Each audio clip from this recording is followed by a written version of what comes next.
All right, let's get our Facebook folks in here and we can start the show. Got the wheels spinning.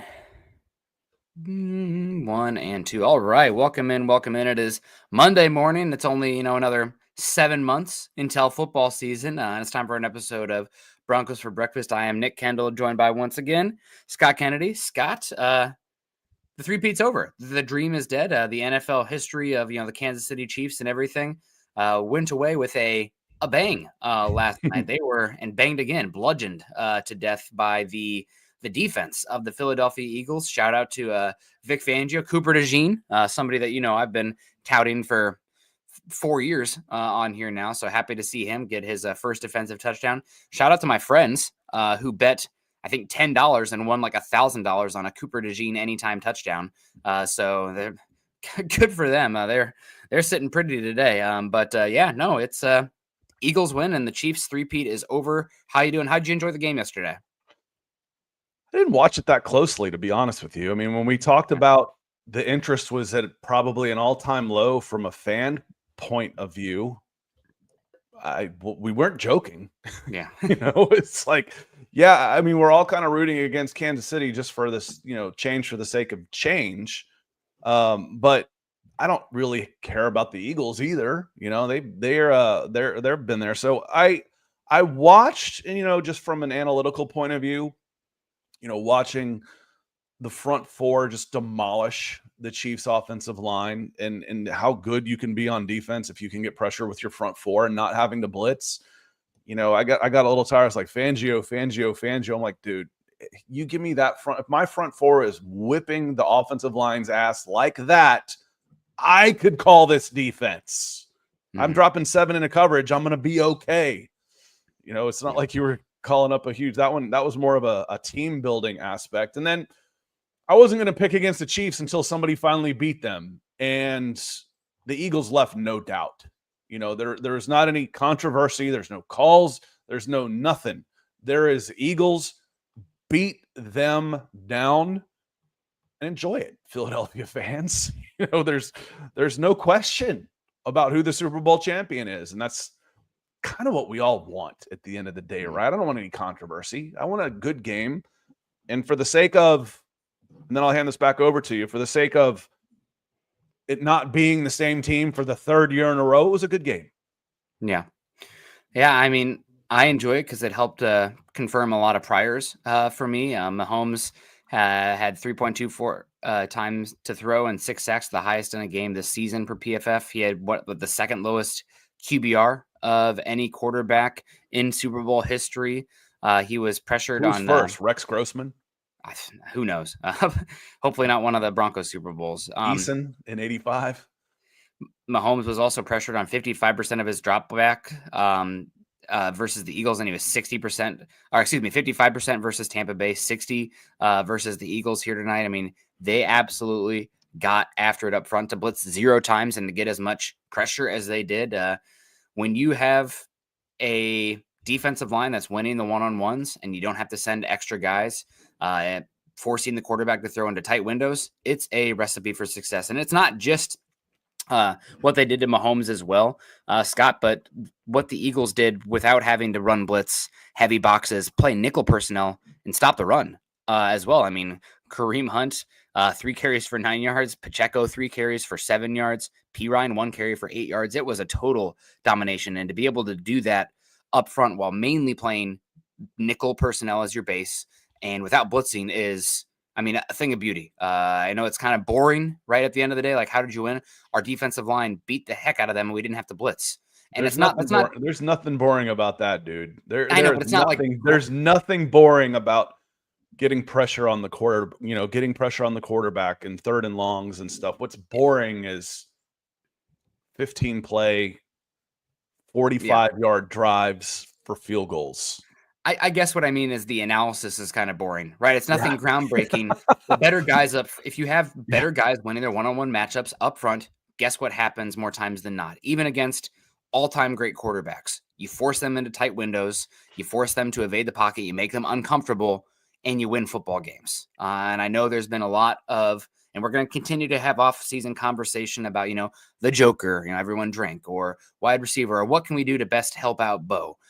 Football is a team game at the end of the day. You know what else helps out Bo? What helped out the Eagles? Eagles' offensive stats weren't very good yesterday overall, but they had continuously had short fields. They had turnovers, and you score a lot of points when you are getting interceptions in plus territory or forcing punts quickly. So, just going over the statistics. But remember, Nick, here, let me stop you on that real quick as you get to it. Remember, the Eagles jumped out and then they changed their game plan, because at one point with maybe 20 minutes gone early in the second quarter, the yardage was like 151 to 10.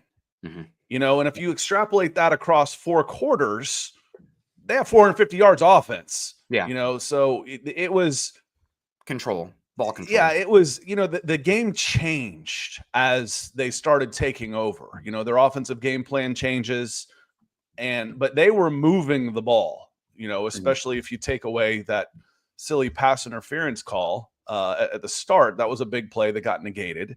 The Phillies, the Phillies, I'm going to call them the Phillies until I die. I swear to God. Phillies, the Eagles offense was doing pretty much what they wanted to early in the game. I will say one thing. The ball. I was going to say, running the football. Kansas City had a pretty good game, and obviously the stats were not great. But 25 carry for 57 yards, a long of 10. They were not efficient there, and I thought actually Barkley did well to get the yards he did. They were hitting him quickly, but they were sold out. Yes. Yep. And Hurts made them pay. I think that if you had any sort of moving the football, protecting the football from Kansas City's offense, I think it would have been enough to keep the game close. But Kansas City had absolutely no answers for the Eagles organically winning before and tight window throws. Mahomes, I think this season, the last 2 seasons, has had the lowest rate of tight window throws of anybody in the NFL. And that's, credit to him knowing where to go with the football, credit with the scheme.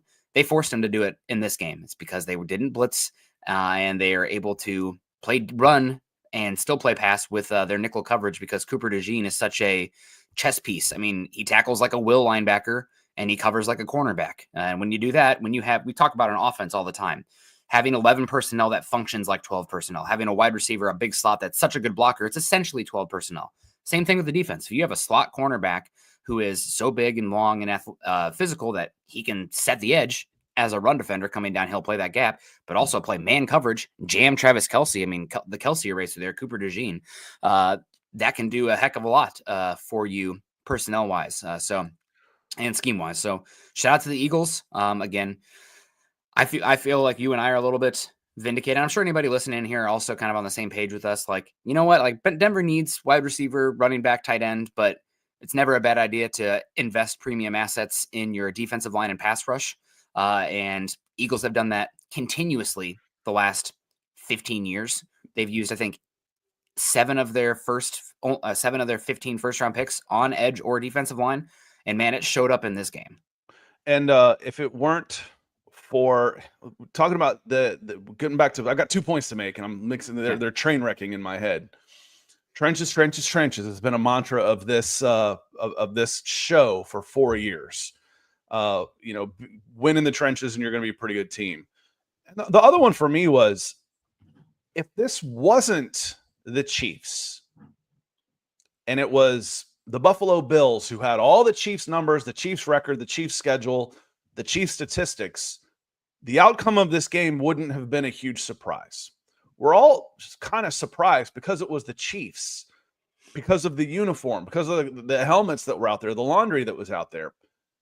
Overall, the Chiefs were a fairly mediocre team that knew how to win this year. They were a mediocre team in a league that loves parity and loves mediocrity, but they had a better quarterback and better coaching, were able to eke out wins. When they ran into a hot superpower of a team, they got their asses beat. And if it weren't the Chiefs, it was anybody else. If it was the Steelers coming in or the Ravens, anybody coming in that played the season the Chiefs just played, we wouldn't have been surprised by a 3-score game, because the Chiefs weren't very good this year. All they did was win. I know how stupid that sounds, but if you watched them, you'd understand exactly what I'm talking about, and they would have been an underdog coming into this game, a big underdog. But just because the big game is over doesn't mean we can stop playing underdog. This basketball season, when your favorite star scores a bucket, we're alley-ooping you an opportunity to win money from watching sports with Underdog. Underdog is one of the leading sports apps, and you can play now in your state. Do you want to win up to 1,000 times your money? You can with Underdog. To play, choose whether a player will go higher or lower on one of their stats like points, assists, rebounds, and more. Underdog's got all your favorite leagues, teams, and stars to choose from. Create entries with all basketball picks or mix and match across other sports. You can play with as little as $1, and if you get everything right, you can win up to 1,000 times your money. So turn $1 into 1,000 just with your hoops knowledge. Download the Underdog app and sign up now using our promo code MHuddle to unlock a special offer of up to $1,000 in bonus cash when you make your first deposit. Join in on the fun when you sign up with promo code MHuddle. Claim your special offer today and get up to $1,000 in bonus cash instantly upon first deposit. Must be 18 plus, 19 plus, Alabama, Nebraska, 19 plus in Colorado for some games, 21 plus in Massachusetts and Arizona, and present in a state where Underdog Fantasy operates. Terms apply. Void in Colorado. Concerned with your play? Call 1-800-GAMBLER or visit ncpgambling.org. Arizona, 1-800-NEXT-STEP or text NEXT-STEP to 53342. New York, call a 24/7 Hope line at 1-8778-HOPE-NY or text HOPE-NY. Let's say hello to people in the chat here as we kind of, let it breathe there for a little bit. We got our guy, Michael Ronquillo, of course, coming in and says, good morning, Nick and Scott on Broncos for breakfast. Yeah, the last official Monday of Scott and I. Obviously, Scott made the announcement last week that he is going to be on to much bigger and better and brighter things with his time rather than, hanging out with a knucklehead like me, still kind of waking up in the morning. So appreciate Scott joining us this week. And then Eric will be joining me on these Mondays and Wednesdays going forward for the time being. But thank you so much, Michael, coming in here and joining us for Scott's farewell tour. Scott's not going away. He'll still be around, off the bullpen every once in a while. But thank you, Michael. Mr. Rocket coming in also. He says, not going to lie, Nick, I was on the Agbuka train for the draft before the game, but I saw your tweets and drafting DL sounds like a great idea. I mean, we've been on this for a bit. It's not my real pushback here is that I feel like a lot of Broncos media and fans are like, if we don't take a tight end or a running back or a wide receiver in the first round, it's a bad pick. And it's like on me on Twitter or whatever, being like, look at all our starters here. Who are you replacing there? I have snaps galore for defensive line. You are rotating guys like crazy across your top 4 edges and your top 5 interior defensive linemen. You're set to lose DJ Jones. You're going to lose currently. I don't think you'll lose all of them, but last year of contract for John Franklin Myers, Zach Allen, and Malcolm Roach. There's your top 4 interior defensive linemen gone just a year from now, which is just crazy. You cannot replace them all in one offseason. You have to get ahead of it a little bit as well. And edge, I think Denver's probably kicking the can there for a season because I do feel okay with the 4 they have there. I don't think any of them are true like superstars, but you're good there. But adding another log on the fire in the defensive line should be an option. I'm not interior defensive line or bust, but I'm anti-offensive line or bust because defensive line is a viable pathway. Yeah, it's the most heavily rotated position in football. Also, your inside linebacker and your safeties and your corners will play usually 100% of the snaps. You don't want to burn Zach Allen out, and he basically played a quarter of a season more than anybody else on the defensive line this year with the number of snaps that he took. While missing a game. While missing a game, he still played 2 extra games. So he played the equivalent of, 19, 20 games, which is, that's untenable. Means you can't keep doing that. Yep. So yes, you draft difference makers in the trenches, and I'll say thank you. Is pretty much how it goes. And Coach Chris, good to see you. Hope you're doing well. He says Fangio coached a perfect game. No blitzes, contained Mahomes, and still sacked him 6 times by only rushing 4. What the H was the halftime show? I guess I'm old because I was lost. On to free agency and the draft. Totally excited. Oh, and good morning. Good morning right back at you. I'll read backwards here. I didn't watch the halftime show, but when I came back in, my wife said the colors and the dancing was cool, but I didn't understand a word of it. But, we probably weren't the target audience, so to speak. Now, as far as Fangio coaching the perfect game, I will admit I am biased. I'm not a huge fan of Vic Fangio. After covering the Broncos, I thought he was a petulant brat for a 65-something-year-old. That sounds really weird to say, but I don't particularly like him. And Coach, you're probably old enough to remember watching Phil Jackson coach basketball. How did Phil Jackson coach basketball? He sat back in his chair, crossed his arms, put his ankles, crossed his ankles and watched, because most of the work had already been done. So Fangio coached the perfect game. I could coach the perfect game. You 4, go get his ass. You 7, don't let anybody behind you. Done. That wasn't genius. The genius was building this team the way it was, as far as I'm concerned. Fangio was the benefactor of that, and that's why he chose the Philadelphia Eagles. Yeah. I mean, they did have a big turnaround from last season, Scott, obviously, and I think a lot of that's Fangio as well. Also, it's pretty, I think, ironic, and I think it speaks to the culture of these teams. The Miami, pretty much the defensive players especially, ran Vic out of town last season. And I hate to use the term for, but Miami, overly soft team build, identity, defense. Vic comes to the Eagles and turns them around. They are the number 1 tackling defense in football this season, despite playing predominantly nickel football and not, 5 guys across the defensive line. And really just disciplined, good football team. And there's obviously Fangio gets credit, not just for like a singular game plan there, but like the core principles, tenacity, discipline throughout the season. I mean, they were the number 1 defense in football per DVOA. I think they had the number 1 DVOA Super Bowl defensive performance before that last touchdown, which was garbage time in the history of the NFL, also leading into that are playing this game. So they were unbelievable. And they, again, just coming back to the Howie Roseman, general manager, team builder of this team, and it's kind of funny to look at in hindsight, but he's had 15 first-round picks dating back to 2010, and almost every single one of his first-round picks, Scott, has been on a premium position. You can even say 16 have been on premium positions because he traded a first-round pick for A.J. Brown, but he's used 3 first-round picks on wide receiver. Only one of the 3 have hit, but that's where he's allocated the resources. 2 at offensive tackle. Count A.J. Brown. Yep. And A.J. Brown you can count as well if you want, but he's used 2 picks on offensive tackle, 1 pick on interior offensive line, which was a massive bust who did not play well at all from Baylor. And then also he's used 1 pick at quarterback, 1 pick at cornerback, and then I think 7 or 8 on the defensive line across his time there. And again, not every single one is hit, but he has not used a single first-round pick on running back. He's not used a single first-round pick on tight end. He's not used a single first-round pick on linebacker. He's not used a single first-round pick on safety. I'm not saying that you should copy that per se, because at the end of the day, you're not drafting generic players at positions. You're drafting individual talents. But I think there is something to the very strict analytics that he approaches the draft with, because he's been able to find linebackers, safeties, tight ends, interior offensive line, day 2, over and over again. It's harder to find those guys who are true difference makers at tackle, wide receiver, edge, blah, blah, blah, outside the first 32 picks any given draft. And it seems like the lack of defensive tackles, it's not that they're less, it's not like they've become less of a premium position. It's just hard to find those guys. It's hard to find 330-pound guys that can run a 4.8 with a 4.4 shuttle. They don't exist.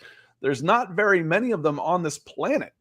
And Philly was in a good spot because they had built their team the way they are, because they had sustained success. They could take a risk on Jalen Carter. Jalen Carter was a risk coming into this thing, the same way Micah Parsons was. Jalen Carter, if you do a redraft based on production, where does he go? One overall, maybe? Wasn't that Aiden Hutchinson's draft? If he doesn't go 1, he goes 2. Yeah, that was 2023, I think, and it was. There were quarterbacks in there. So a redraft, CJ Stroud. That was Aiden Hutchinson's draft was before. So that was Bryce Young, CJ Stroud, Will Anderson, Anthony Richardson, Devin Witherspoon, Paris Johnson, Tyree Wilson, Bijan Robinson, Jalen Carter. So he probably goes 2. CJ Stroud probably still goes number 1 overall, the quarterback. But, he fell to 9. And the Eagles, why are the Eagles drafting 9? Because they had already made good moves to move up to the 9 spot. And they could afford to take a risk on, this phrase gets thrown around all the time, generational talent. Well, a guy making first-team All-Pro as a second-year player, he counts. That's what a generational talent looks like. I swear to God, there's 15 generational talents in every single freaking draft. This is what they look like, is Jalen Carter. Yeah. I don't think there's probably a singular generational talent in this draft. Yeah, but they'll be called one. Travis Hunter, I guess, just because of the two-way ability. They'll be called one. I mean, I've already heard Abdul Carter being called generational. You know, it's constant. It's one of those buzzwords again that just gets thrown around. Generation means once a generation. And if I count a generation of a football player, 8 years, that should be once every 8 years. Yep. No. Carter's great. Don't get me wrong. But he's not. When I think generational, I think of Myles Garrett coming out, and he's Derrick not Henry. Derrick Henry counts, even though he fell to day 2. But he's still a generational talent. You know, in the NFL. Forget the prospect wise. Yeah. You know, that was more about the position. I was Barkley all day on that one. Jasmine coming in here. Great to see Jasmine. Says, no 3-peat for Kansas City. Good morning, Nick and Scott. I am now convinced that we maybe need to use our draft picks on the defensive line. Eagles bullied Kansas City, and it's beautiful to watch. Maybe we upgrade our offense via free agency. Denver, at the end of the day, I'm going through the team build here, kind of based on Sean Payton's interview with Kay Adams, where he talked about must-haves, needs, and wants. And I look at this roster, and there's just so many areas where you could add talent that I think at the end of the day, you try to fill your must-haves via free agency, so that way your needs and wants can be filled more organically. The one I think you can go into in the draft where it's a must-have, but you can still wait, is running back, just because there's not a lot of good running backs in free agency right now, and there's going to be options in the draft. But I think you have to sign a tight end, you have to sign a linebacker, maybe a safety as well. And then you go into the draft and you're sitting there. We could go another linebacker. We could go slot corner / safety. We could go defensive tackle. We could go wide receiver. We could go running back again. We could go, just over and over again. When you look at the actual needs of this team over a 2 to 3 year window, which is what you should be doing when you look at the draft, pretty much it's easier to say what spots Denver shouldn't look at. Probably offensive tackle, quarterback, and guard. Other than that, everything should be on the table for this team. So, just the open-mindedness to the process right now versus the singular, we have to trade up for Tyler Warren. If Ashton Genty's there, we have to take Colston Love and blah, blah, blah. No, I'm not about that in any way. I would like a middle of the draft offensive tackle just to get into the pipeline. You know, the guys that you've had for backups lately have been undrafted free agents and 7th rounders and practice squad plucks. You know, and in a swing tackle, usually get some time. Jasmine, hope you're doing well, enjoying what's left of this nice weather in the South before the monsoon hits. Jasmine's from my neck of the woods. Thank you for the super chat and thank you for the support. Just going into, you know, the team building on this as far as the defense goes. Yeah, DJ Jones played much better this year, and he might not be back. Let me go back to, because I agree with you. I think tight end, sign and draft. Running back, sign and draft. I want 2 of each. Now, one of the names that came up yesterday as far as a possible signing and or a trade for it might not be too expensive compared to the name and what you think of as what he gets paid, is Debo Samuel.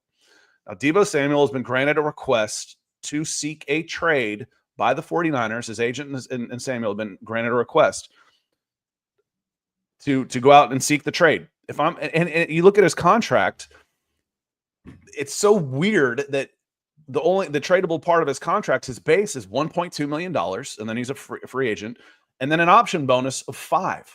So the most that I think you would take on if you took on the remainder of his contract would be $6.2 million. If I'm looking for a middle of the field tackle breaker, ankle breaker who can catch, what do we call that guy again? I feel like I've heard it referenced on here before. What do we call that, Nick? I don't know. It's something like the Queen of Diamonds. Batman? No, those are edge rushers. Yeah, the Joker. There you go. If I could get him, if I could send them a 4th and pay $7 million for Debo Samuel, abso-freaking-lutely for one season of that. Absolutely. Yeah. Depending on what they want. Just because they're seeking a trade doesn't mean anybody's going to offer what they would accept. That's usually what running backs find. Jonathan Taylor, you're free to seek a trade. Oh, no one wants to offer a 1st round pick that we want, then you're staying. But if I could get 3rd round, 4th round, and it's only going to cost me $6 or $7 million for one season, I'm interested. I'm really interested. And then I'm going to draft 1 too. Yeah. I will say I'm not as big of a fan of Debo Samuel, the player. I feel like his production's dropped off 2 years, and he's pretty much somebody who He's has to. cheap. He's Yeah, cheap.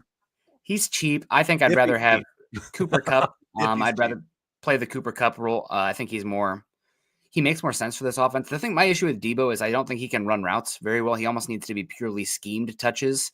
And while he's built like a running back, he's not really a dominant blocker either.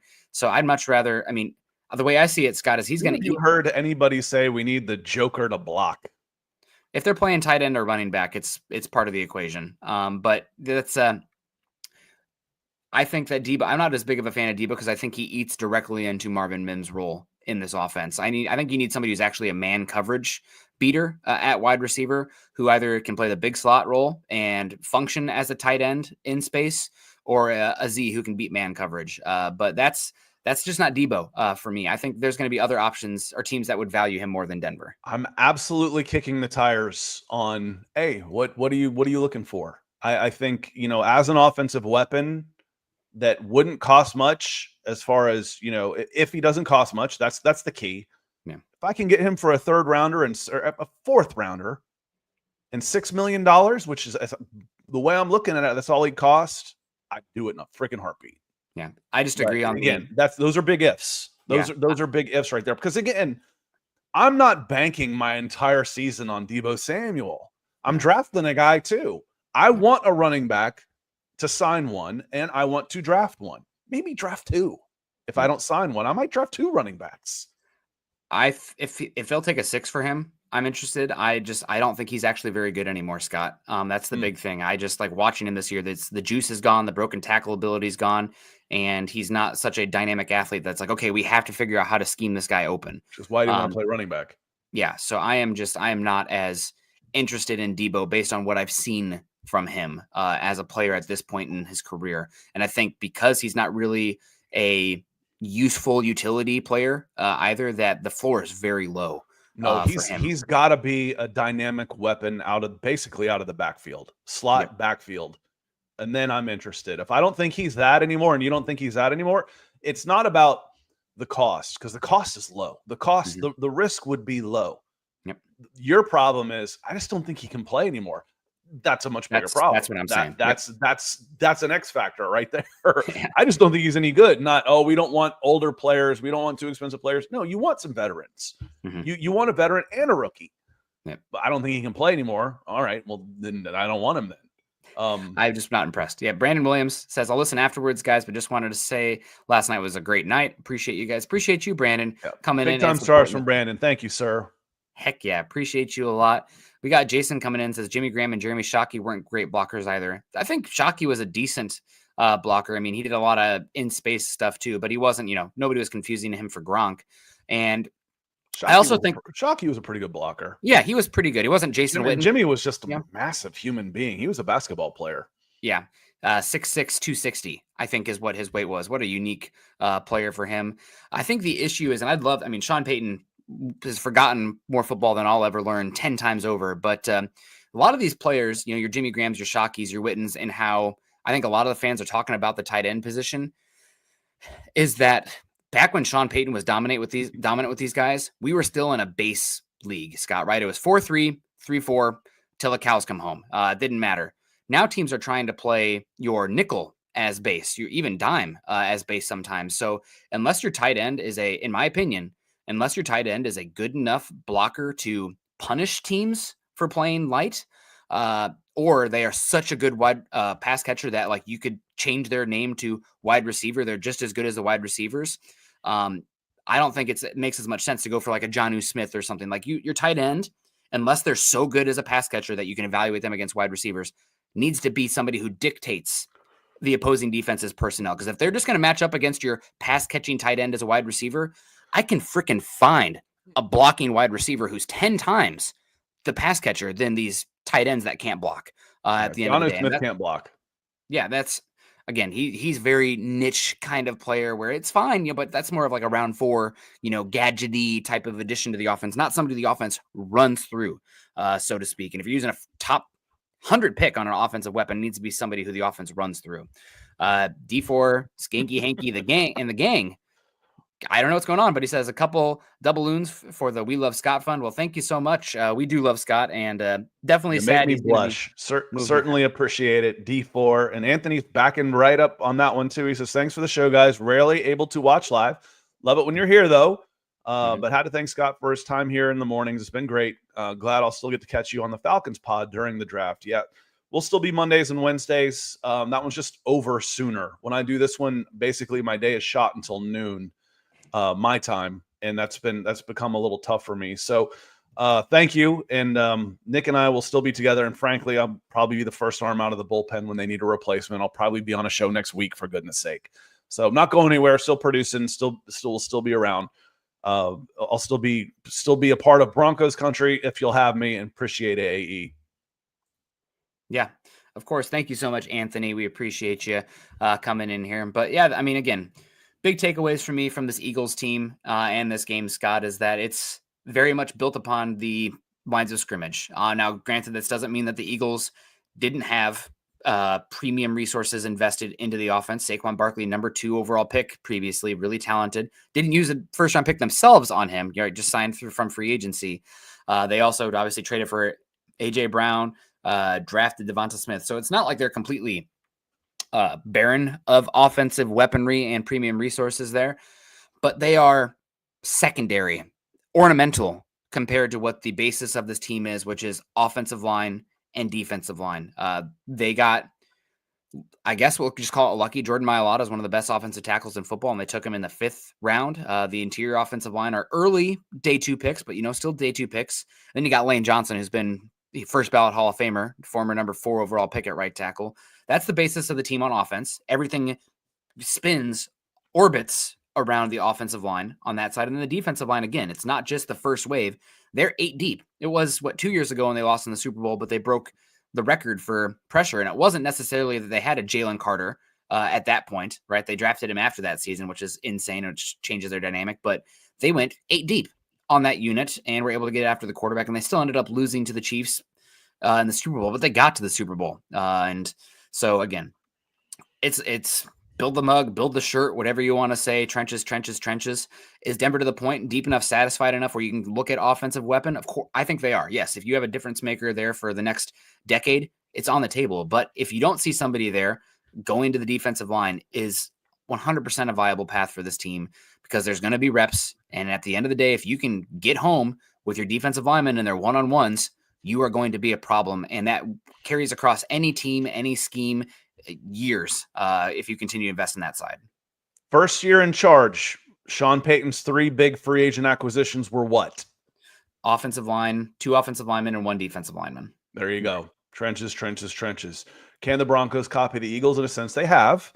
What they lacked was draft picks in order to build those guys organically and then supplement skill players through free agency and or trades, which they were able to do. But if you build that core, that foundation, if you're strong in the trenches and you got your quarterback, you are going to be competing for a long time. And then all of a sudden, players start popping up that become available that say, you know what? Denver's a viable option. How about Myles Garrett? Myles Garrett could be on the block. How about Trey Hendrickson? Max Crosby thinks he's going to be going somewhere. I want to go play for a team. You guys understand this. You watch Peyton Manning win a Super Bowl. I want to go win a Super Bowl with these guys. That's who I'm choosing. I don't care if these guys offer me $1 million more a year.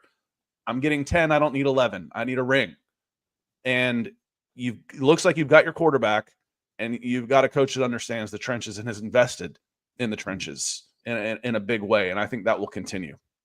You also have an ownership group that is putting their money where their mouth is. They're building the best team facility in the NFL that should be opening up here in by 20. I don't know the timeline for it exactly, but they should be opening here in 2027, and it is going to be an unbelievable football facility. And also Denver, with how they've invested in it, and it's Sean Payton's vision, but it's also backed by the almighty dollar. Denver's strength and conditioning staff is unbelievable. They've had 2 seasons in a row now. Now, granted, small sample over the large scale of things, but they're not getting injured very much. So, I mean, if you're a player who wants guaranteed money, they can do that. Best facilities in football, they can do that. Colorado's a pretty good place to live. They can do that, and you're not going to get hurt. I mean, this is a pretty good pitch for anybody that wanted to come in. you're probably still a really good offseason away, building the bones of this team before you're starting to getting all the Russell Wilson money off the books. But you're in a pretty good spot for that. No doubt. We got Troy coming in here too. God bless you, Troy. $49.99. This is incredible. Thank you so much, Troy. One of the great ones on here. So appreciate Troy. Says, have missed you guys for a while. We'll miss Scott's D-line, and running game, please. Yeah, Scott's, one of the first things we said when we were doing these games, Scott, I remember you talking about it, is that this football is the perfect game because there's so many variables, and it's a pendulum that swings. Teams have gotten so small at linebacker. They're playing wide receivers like crazy. The quarterback, run design stuff, and they're getting smaller and lighter. At some point, it's going to get back to 6 offensive linemen running it down your throat, very physical. And we've seen that this season from the Ravens, the Bills, the Eagles, obviously, what the Lions have done.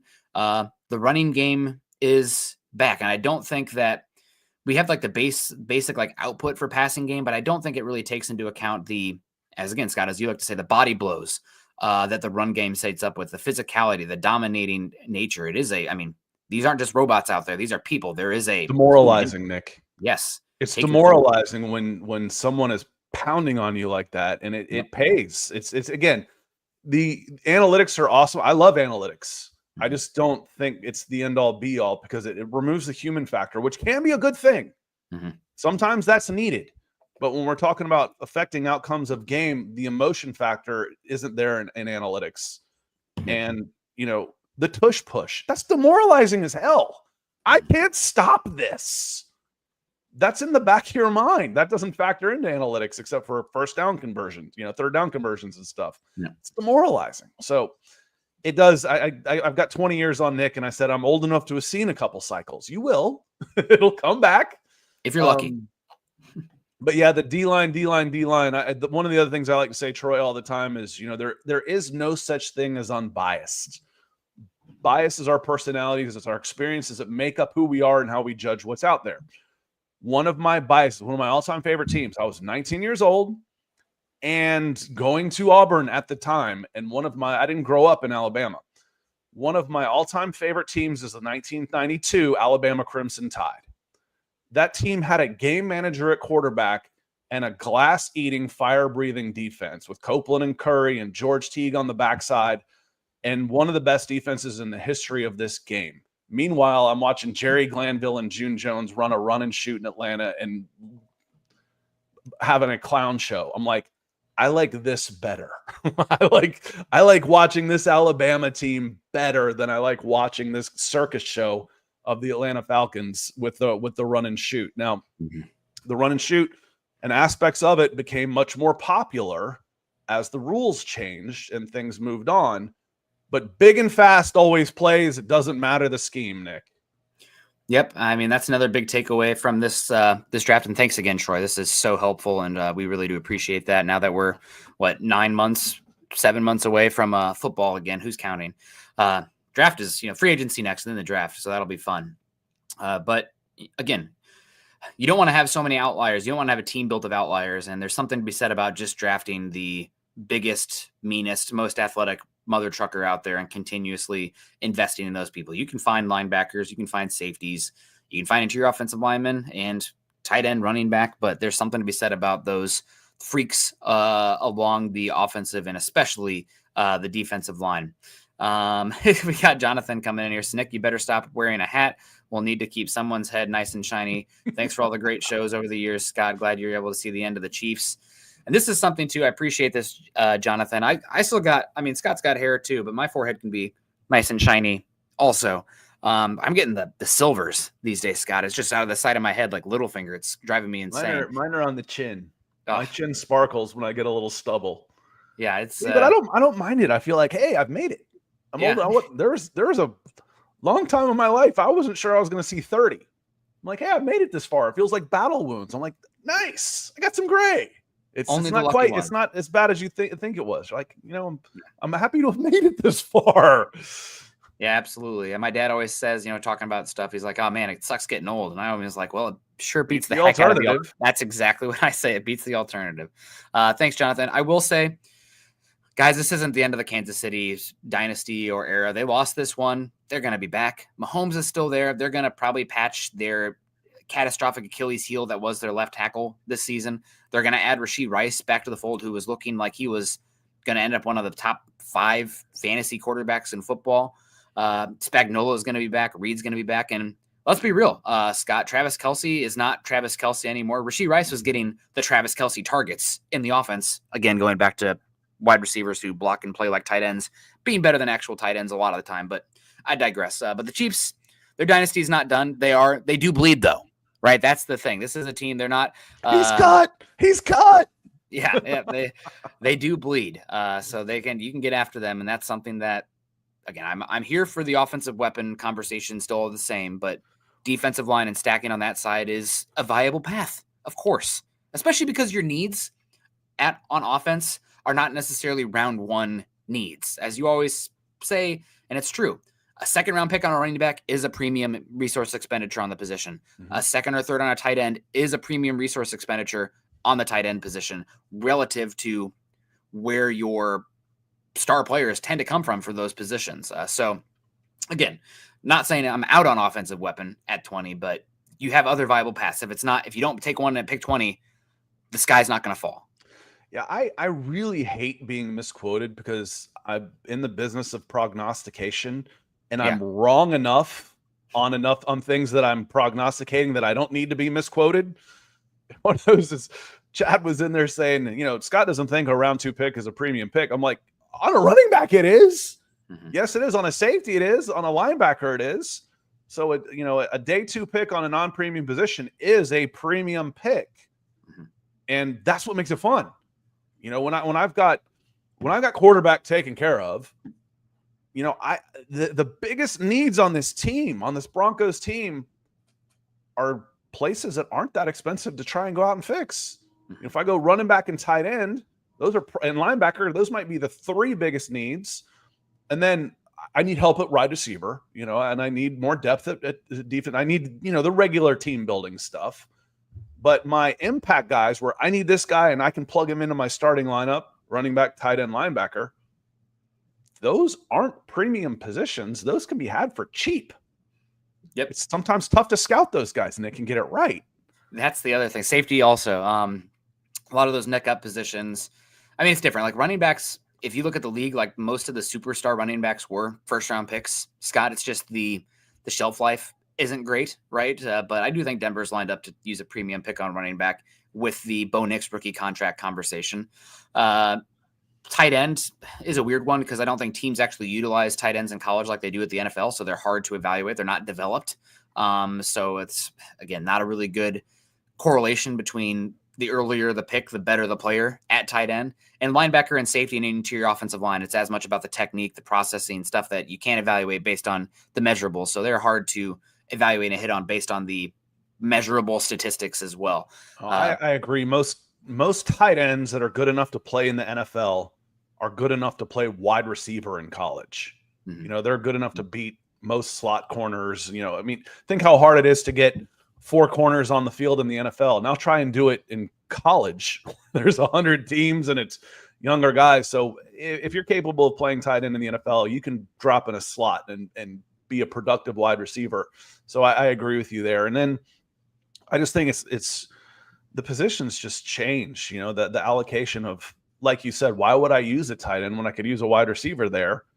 The way the rules have changed, the way the rules have changed so much. So, and I'm very much I love what Sean Payton's done in Denver. But right now I think my favorite scheme has been what Sean McVay has done here. I mean, what he's done for Goff and Stafford, and he's essentially taken okay, we can have tight ends here. And it's not that he's not looking for tight ends. Not a well-kept secret. They tried to trade up for Bowers last season. Very hard. End up getting Jared Verse at 20. It all works out for them in the end. But what they've done is they've been okay, how do we still get the run game going while having the pass catchers on the field? Well, insert Cooper Kupp, insert Puka Nacua. These wide receivers who are so physical as blockers that they're as good as a lot of receiving tight ends out there while being 10 times the pass catcher. You think of Gerald Everett, you think of Jonnu Smith, like these guys, Cooper Kupp, Puka Nacua, Drake London. Some of these guys block just as freaking well while being an actual receiver. And there's Drake London is 3 times the blocker that Kyle Pitts is. Yes, exactly. So you can find those low kind of bar. guys. Yeah. But to your point, and then on the flip side of that, Nick, when you're talking about this, is if I've got a wide receiver like that can erase a defensive back in the run game or the quick screen game, well, shoot, I need to counter that. I need to go bigger. Well, now he can beat that guy in a route. So it's it is a weapon on there for sure, Nick. Yep. We'll have a lot of conversation. Well, not you, Scott, but we'll have a lot of conversations about that this season about like what is the actual schematic matchup advantage. If the tight end isn't forcing the opposing defense to play heavy personnel, just give me the wide receiver who can block. A Beck, Elikayo Manor, Emeka Egbuka, the guys who block like, smaller tight ends, but are actual receivers. Michael Ronquillo says, Scott, you are Broncos country for life. Absolutely. Appreciate you coming in there.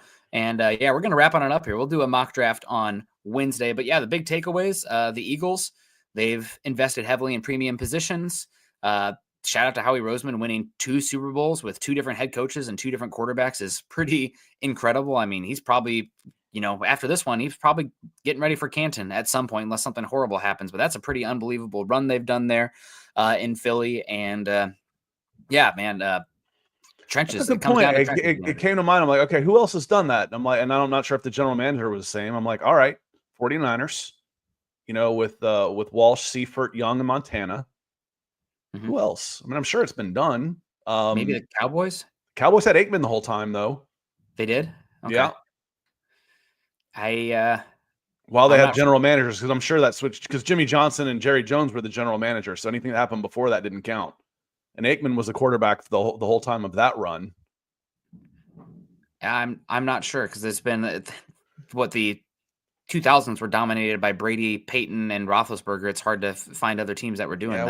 I was going to say, and there probably was too big a gap between Bradshaw and Roethlisberger for it to be the same general manager.